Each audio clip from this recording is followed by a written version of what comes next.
मकर संक्रांतीच्या दिवशी गायला ही एक वस्तू खाऊ घातली तर संपूर्ण वर्षभर धनवर्षा होईल. पैसे मोजायला फुरसत मिळणार नाही. राधे राधे मित्रांनो, मकर संक्रांतीच्या दिवशी गायेला कुणालाही न सांगता शांतपणे खाऊ घाला. ही एक छोटीशी गोष्ट केल्यास संपूर्ण वर्षभर भरपूर धनवर्षा होईल आणि आयुष्यात कधीही मागे वळून पाहण्याची गरज पडणार नाही. होय मित्रांनो, पहा, संपूर्ण 752 वर्षांनंतर मकर संक्रांतीला एक अद्भुत योग जुळून येत आहे. जर तुम्ही कोणालाही सांगता गायेला ही एक छोटीशी गोष्ट खाऊ घातली तर तुमचे 7 जन्मांचे पितृदोष दूर होतील, ग्रहदोष दूर होतील, वास्तुदोष दूर होतील आणि तुमच्या आयुष्यातील जे काही दुःख, त्रास, वेदना आहेत त्या सर्व मुळासकट नष्ट होतील. आणि मित्रांनो, आयुष्यात इतके धन येईल की सांभाळणे कठीण होईल. ना अन्नाची कमतरता भासेल, ना पैशांची. होय, आज या उपायाची सविस्तर माहिती मी या व्हिडिओमध्ये देणार आहे. हा उपाय खूप सोपा आहे, पण त्या उपायासोबत असलेले नियम मात्र खूप कठोर आहेत. आणि ते नियम जाणून घेणे तुमच्यासाठी अत्यंत आवश्यक आहे. कारण पहा, उपाय लोक सहज करतात, पण उपाय केल्यानंतर त्यासोबत घेतलेल्या संकल्पांचे पालन करत नाहीत. ती गुप्त गोष्ट नेमकी कोणती आहे जी तुम्हाला गौमातेला खाऊ घालायची आहे? तसेच मकर संक्रांती आणि गौमाता यांचा काय संबंध आहे, हेही मी या व्हिडिओमध्ये सांगणार आहे. म्हणून माझी तुम्हा सर्वांना हात जोडून एक छोटीशी विनंती आहे की ही छोटीशी व्हिडिओ सुरुवातीपासून शेवटपर्यंत लक्षपूर्वक नक्की पहा. कारण या व्हिडिओमध्ये मी तुम्हाला गौमाता आणि मकर संक्रांती यांचा संबंध, उपायाशी संबंधित नियम, काळजी घ्यायच्या गोष्टी आणि संकल्प जे तुमच्यासाठी जाणून घेणे अत्यंत आवश्यक आहे, हे सर्व सांगणार आहे. तसेच हा उपाय कोणकोणत्या मार्गांनी तुम्हाला लाभ देईल हेही स्पष्ट करणार आहे. व्हिडिओला लाईक करा आणि कमेंट बॉक्समध्ये जय गौ माता असे लिहा. होय, पहा, माणसाच्या आयुष्यात अडचणी खूप आहेत, समस्या खूप आहेत, दुःख आहे, वेदना आहेत. पण त्या सर्व गोष्टींवर हा एक उपाय आहे जो तुम्हाला मकर संक्रांतीच्या दिवशी करायचा आहे. याकडे दुर्लक्ष करू नका, कारण मकर संक्रांतीचा महापर्व वर्षातून फक्त एकदाच येतो आणि मकर संक्रांतीचे महत्त्व शास्त्रांमध्येही सांगितलेले आहे. मित्रांनो, अनेकदा लोक मकर संक्रांतीला फक्त एक छोटासा सण समजतात. लोक दिवसभर पतंग उडवतात, घरी पक्वान्न बनवतात. पण पतंग उडवणे आणि पक्वान्न बनवण्याव्यतिरिक्तही एक असा गुप्त उपाय आहे जो तुम्हाला मकर संक्रांतीच्या दिवशी करायचा आहे. खरं सांगायचं तर हा वर्षातील सर्वात खोल आणि सर्वात प्रभावी वळणाचा दिवस असतो. कारण मकर संक्रांती हा साधा दिवस नाही. याच दिवशी सूर्याची चाल बदलते आणि याच दिवशी निसर्गाचा एक नवा हिशोब सुरू होतो. प्राचीन काळात लोक या दिवसाला फार गांभीर्याने घेत असत, कारण त्यांना माहीत होते की या दिवशी झालेली छोटीशी चूक सुद्धा संपूर्ण वर्षावर भारी पडू शकते. या दिवसाचे महत्त्व आणखी वाढते कारण हा वर्षातील पहिला सण असतो. म्हणूनच मित्रांनो, या दिवशी केलेली अगदी छोटी चूक सुद्धा संपूर्ण वर्षावर परिणाम करू शकते. आणि या दिवशी केलेले एक छोटेसे योग्य काम संपूर्ण वर्षभर आधार देऊ शकते. मकर संक्रांतीचा खरा अर्थ आहे अडथळ्यातून बाहेर पडणे, ठप्पपणा तोडणे आणि आयुष्यात पुढे जाणे. म्हणूनच आपल्या ज्येष्ठांनी सांगितले होते की या दिवशी पेरलेले बीज संपूर्ण वर्ष फळ देते. म्हणजेच या दिवशी केलेला उपाय संपूर्ण वर्ष आपल्या जीवनाची घडी सुधारतो. मित्रांनो, म्हणूनच या दिवशी दानाचे खूप महत्त्व असते. प्राचीन काळापासून लोक मकर संक्रांतीच्या दिवशी दान करत आले आहेत. या दिवशी अन्नदान, संयम आणि वर्तन याकडे विशेष लक्ष दिले जाते.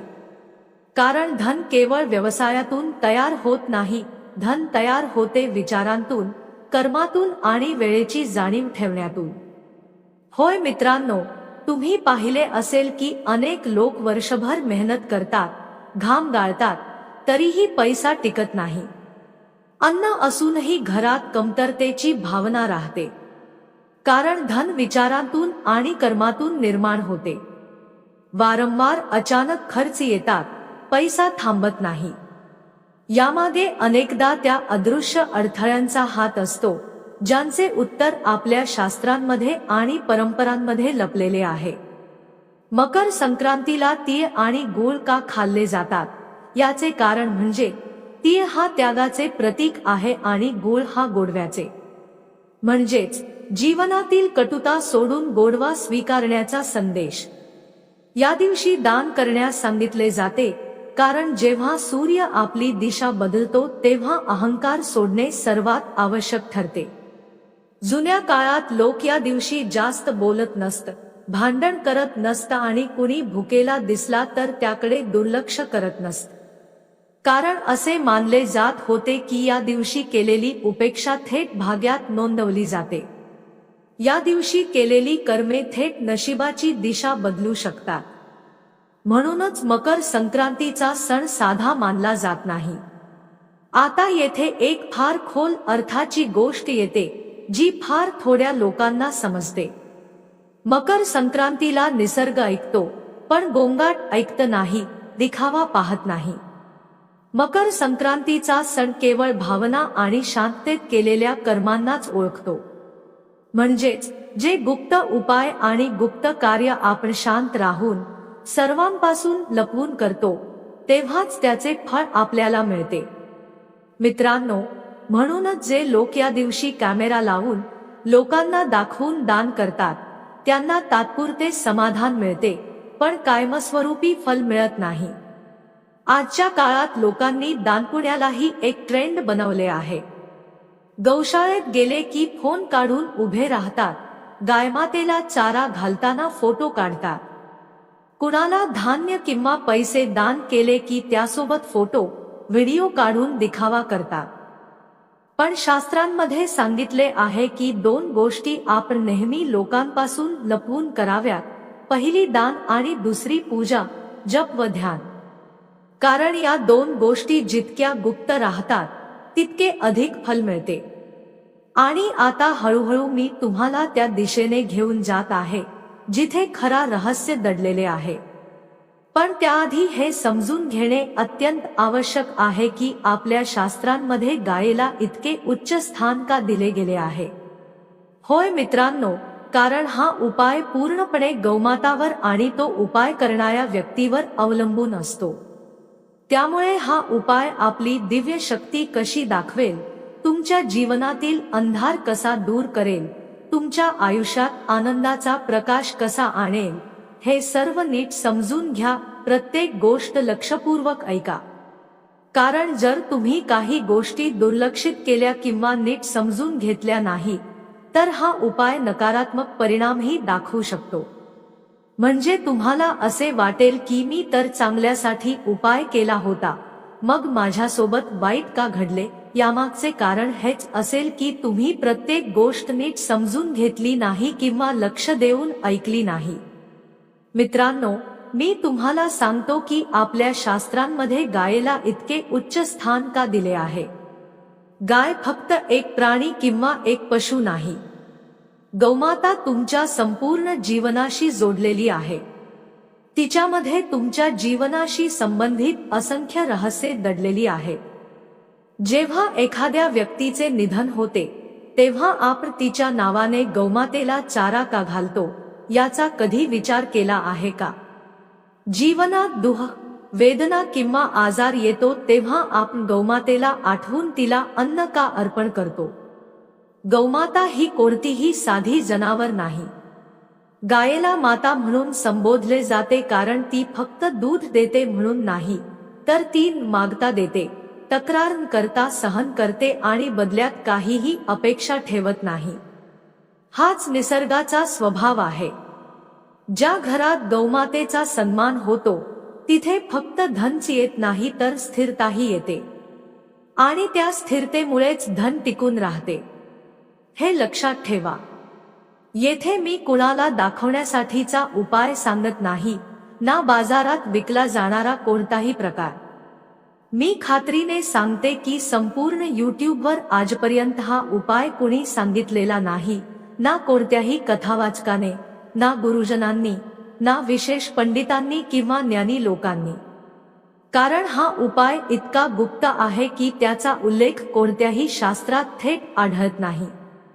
हा उपाय फक्त सच्च्या मनाने, शुद्ध हृदयाने आणि पवित्र कर्माने केला जातो। मी जो उपाय सांगत आहे तो नेहमी शांतपणे, कुणालाही न सांगता केला जातो। आतापर्यंत मी जी माहिती दिली ती केवळ भूमिका होती, कारण जर थेट उपायावर आलो असतो तर त्याचा परिणाम अपुरा राहिला असता। आता लक्षपूर्वक ऐका, कारण इथून पुढे गोष्ट गुप्त होते आणि इथूनच या उपायाचे खरे महत्त्व आणि त्याची खरी प्रक्रिया सुरू होते। मित्रांनो, सर्वप्रथम मकर संक्रांतीच्या दिवशी तुम्ही पहाटे ब्रह्ममुहूर्तात उठा। पहा, तुम्ही वर्षभर कितीही उशिरा उठत असलात तरी, तुम्ही जरी रोज 10 वाजता, 11 वाजता किंवा कुठल्याही वेळी उठत असलात तरी मकर संक्रांतीच्या दिवशी मात्र तुम्ही ब्रह्ममुहूर्तात उठायलाच हवे। आणि मी असे म्हणत नाही की ब्रह्ममुहूर्तात उठताच थंड पाण्याने अंघोळ करा, नाही। नीट लक्ष देऊन ऐका। मकर संक्रांतीच्या दिवशी सकाळी ब्रह्ममुहूर्तात उठून स्नान करायचे आहे। स्नानानंतर सर्वात महत्त्वाची गोष्ट म्हणजे जितके शक्य होईल तितके मौन पाळण्याचा प्रयत्न करा। कुणाशी जास्त बोलू नका, भावना व्यक्त करू नका। मनात फक्त देवाचे स्मरण ठेवा आणि देवाचे नाव घेत राहा किंवा नामजप करत राहा। उठल्यानंतर मोबाईल पाहायचा नाही। मन शांत ठेवून ही भावना ठेवा की आज मी काहीतरी योग्य करायला निघालो आहे, मागायला नाही। या उपायाचा मूळ उद्देश हाच आहे की तो तुमच्या जीवनाला एका नव्या दिशेकडे घेऊन जाईल। तुमच्या आयुष्यात जे काही बिघडलेले आहे ते हे उपाय सुधारेल। म्हणून मनात हीच भावना ठेवा की आज मी काही ठीक करणार आहे, मागणी करणार नाही। यानंतर गायेसाठी जी वस्तू तयार केली जाते ती पाहायला खूप साधी असते, म्हणूनच लोक तिला हलक्यात घेतात, पण हीच तिची खरी ताकद आहे। मी जी गोष्ट सांगतो आहे ती अत्यंत साधी आहे आणि तिच्याबद्दल आजपर्यंत कुणी तुम्हाला सांगितले नसेल। या उपायात ना कोणताही मंत्र म्हणायचा आहे, ना कोणतेही नाव घ्यायचे आहे, फक्त समजून श्रद्धेने करायचा आहे। गायेला जे खाऊ घालायचे आहे ते म्हणजे थोडेसे पांढरे तीळ। मकर संक्रांती आणि तिळांचे महत्त्व काय आहे ते मी पुढे सांगणारच आहे, पण त्याआधी गायेला खाऊ घालायची ती गुप्त गोष्ट नीट ऐका। कान उघडे ठेवा, हवे असल्यास कागदावर लिहूनही ठेवा, म्हणजे विसरणार नाही। तुम्हाला थोडेसे पांढरे तीळ घ्यायचे आहे, थोडेसे काळे तीळ घ्यायचे आहे, थोडीशी गुळाची पूड घ्यायची आहे। लक्षात ठेवा, गुळाचा तुकडा नाही तर चूर्णच घ्यायचे आहे। घरात गूळ असेल तर तो वाटून घ्या। यानंतर त्यात काही कच्च्या तांदळाचे दाणे घाला। त्यानंतर बोटाने स्पर्श केलेला देशी तुपाचा थोडासा अंश घालायचा आहे। तसेच थोडेसे काळे मीठ आणि थोडेसे सेंधा मीठ घालायचे आहे। शेवटी गायीसाठी शुद्ध, पवित्र देशी तुपाची एक चिमूट त्यात मिसळायची आहे। येथे एक अतिशय गुप्त गोष्ट आहे, सेंधा मीठ साधे नसते, त्यामुळे चुकूनही साधे मीठ त्यात घालू नका। फक्त थोडेसे सेंधा मीठ आणि थोडेसे काळे मीठच घाला। ही सर्व सामग्री थाळीत सजवून नाही तर थेट हातात घेऊन गायेला खाऊ घालायची आहे। जर तुम्ही ती तुमच्या तळहातावर ठेवून गायेला खाऊ घातला आणि गायीनं तिच्या जिभेने तुमच्या तळहाताला स्पर्श केला तर समजून घ्या की साक्षात मातेनं तुमचे सर्व दुःख, कष्ट आणि वेदना स्वतःमध्ये सामावून घेतल्या आहेत। कारण जर हीच सामग्री तुम्ही थाळीत ठेवून अर्पण केली तर परिणाम लवकर दिसून येत नाही. म्हणून थेट हातात घेऊनच गायीला खाऊ घालायचा आहे. उपाय झाल्यानंतर कुणालाही सांगायचे नाही, कुणाला दाखवायचे नाही. आणि सर्वात महत्त्वाची गोष्ट, खाऊ घालताना कोणतीही इच्छा व्यक्त करू नका. मन पूर्णपणे रिकामे, शांत ठेवा. मन शांत ठेवायचे आहे. मनात कुणाविषयीही कोणताही भाव ठेवायचा नाही, ना नकारात्मक, ना कुणाविषयी वाईट विचार, ना कुणाविषयी चांगले विचार. मन पूर्णपणे रिकामे ठेवायचे आहे. कोणतीही इच्छा, अपेक्षा किंवा मागणी मनात ठेवायची नाही. फक्त मनात हीच भावना ठेवायची आहे की जे काही होईल ते योग्यच होईल आणि माता माझ्यासाठी जे काही करेल त्यातच माझे खरे सुख असेल, एवढेच म्हणायचे आहे. आणि मी तुम्हाला सांगते, जर गायीनं त्यातील थोडंसं जरी खाल्लं, अर्पण स्वीकारलं, तर समजून घ्या की तुम्हाला संकेत मिळाला आहे.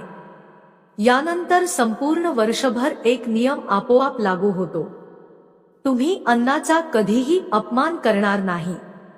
हा उपाय केल्यानंतर 3-4 नियम पाळणे आवश्यक आहे. पहिला नियम, अन्नाचा अपमान करायचा नाही. कारण अन्नाचा संबंध कोणाशी आहे? माता अन्नपूर्णेशी. अन्नाचा अपमान म्हणजे थेट माता अन्नपूर्णेचा अपमान. दुसरा नियम, अन्न वाया घालवायचे नाही. आणि महिन्यातून किमान एकदा तरी कुठल्या तरी प्राण्यासाठी किंवा पक्षासाठी शांतपणे, कुणालाही न सांगता, काहीतरी खाण्याची सोय करून ठेवायची. एवढे तरी तुम्ही नक्कीच करू शकता. प्रत्येक माणूस रोज काही ना काही दानपुण्य करतच असतो. म्हणून मी असे म्हणत नाही की रोजच करा, पण किमान महिन्यातून एकदा तरी प्राणी किंवा पक्ष्यांसाठी अन्न ठेवणे नक्की करा. कारण कोणताही उपाय तेव्हाच फळ देतो जेव्हा आपण त्यात थोडं मन, थोडं शरीर आणि थोडं धन अर्पण करतो. मित्रांनो, हीच या उपायाची संपूर्ण साखळी आहे. हा काही चमत्कार नाही, तर संतुलन आहे. आणि जेव्हा संतुलन निर्माण होते तेव्हा अन्न आणि धन आपोआप आपला मार्ग शोधतात. म्हणूनच जुने लोक फारसे कमावत नसतानाही कधी रिकामे राहत नव्हते. मकर संक्रांतीचे हेच खरे रहस्य आहे. कमी बोला, योग्य करा आणि योग्य वेळी करा. जो हे समजून घेतो त्याच्या घरातून कमतरता हा शब्द हळूहळू आपोआप निघून जातो. मित्रांनो, मकर संक्रांतीच्या दिवशी जर तुम्ही हा उपाय केला तर तो तुम्हाला खूप लवकर लाभ देतो. आणि किती लाभ द्यायचा, कसा द्यायचा याची मर्यादाही हा उपायच ठरवतो. आता पहा, हा उपाय कसा परिणाम दाखवतो. मी असे अजिबात म्हणत नाही की हा उपाय केल्यावर तुम्ही एका रात्रीत कोट्यधीश किंवा अब्जाधीश व्हाल किंवा लॉटरी लागेल. नाही, हा उपाय रातोरात श्रीमंत बनवण्यासाठी नाही. हा उपाय तिथे परिणाम दाखवतो जिथे खरी अडचण असते. पैसा येतो पण टिकत नाही, विनाकारण खर्च होतो, मेहनतीच्या मानाने फळ मिळत नाही. म्हणजे आपण जितकी धावपळ करतो, जितकी मेहनत घेतो, जितका घाम गाळतो, त्याच्या प्रमाणात फळ मिळत नाही. या उपायानंतर सर्वात आधी हे जाणवते की पैशांचा प्रवाह सुधारू लागतो. खर्च विचारपूर्वक होऊ लागतो. अचानक होणारे नुकसान कमी होते आणि हळूहळू बचत तयार होऊ लागते. म्हणजे पैसा येतोही आणि टिकायलाही लागतो.